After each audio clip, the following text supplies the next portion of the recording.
வில்லிவாக்கத்தில் கடந்த 6 மாதமாக 11 வயது சிறுமிக்கு பாலியல் தொல்லை கொடுத்து வந்த அண்ணனுடைய நண்பரான எதிர் வீட்டு சிறுவன் டெய்லர் உட்பட 3 பேர் போக்சோ சட்டத்தின் கீழ் கைது செய்யப்பட்டுள்ளனர். சென்னை வில்லிவாக்கம் காவல் நிலையத்துக்கு எல்லை உட்பட்ட பகுதியில் வசித்து வருபவர்தான் செல்வம்.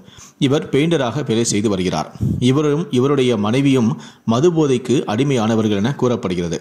இவர்களுக்கு 3 பிள்ளைகளும் உள்ளனர். 11 வயதான மூத்த மகள் 6ஆம் வகுப்பு செல்ல உள்ளார். இவள் நேற்று திருவேற்காடு பகுதியில் வசிக்கும் தனது சித்தி வீட்டுக்கு சென்று வயிறு வலிப்பதாகவும் பெரியப்பா மகன் தன்னிடம் தவறாக நடந்து கொண்டதாகவும் கூறி அழுதிருக்கிறார்.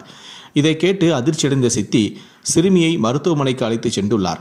அங்கு சிறுமியை பரிசோதனை செய்த மருத்துவர்கள் நீண்ட நாட்களாக சிறுமி பாலியல் தொல்லையால் பாதிக்கப்பட்டுள்ளதாக கூறியுள்ளனர். இதையடுத்து சிறுமியின் பாட்டி வில்லிவாக்கம் காவல் நிலையத்தில் புகார் அளித்தார். அதன்படி சிறுமியை அழைத்து போலீசார் விசாரித்த போது பல அதிர்ச்சி தகவல்கள் கிடைத்துள்ளது. சிறுமியிடம் முதலில் 16 வயதேயான பெரியப்பா மகன் தின்பண்டங்களை வாங்கி கொடுத்து சிறுமிக்கு பாலியல் தொல்லை கொடுத்துள்ளார்.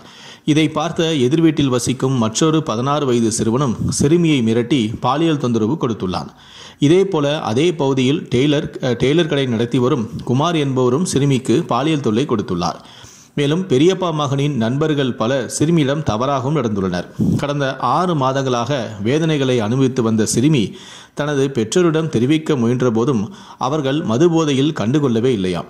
நேற்றும் சிறுமியிடம் தவறாக நடந்ததால் வலி தாங்க முடியாமல் தனது சித்தியை சந்தித்து தனக்கு நடந்த கொடுமையை வேதனையுடன் கூறியுள்ளார் என்பது விசாரணையில் தெரியவந்துள்ளது.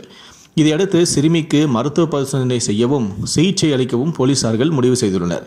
இது குறித்து வில்லிவாக்கம் அனைத்து மகளிர் போலீசார் சிறுமியின் பெரியப்பா மகன், எதிர்வீட்டு சிறுவன் டெய்லர் குமார் ஆகிய 3 பேர் மீதும் போக்சோ சட்டத்தின் கீழ் வழக்கு பதிவு செய்து கைது செய்து விசாரணை நடத்தி வருகிறார்கள்.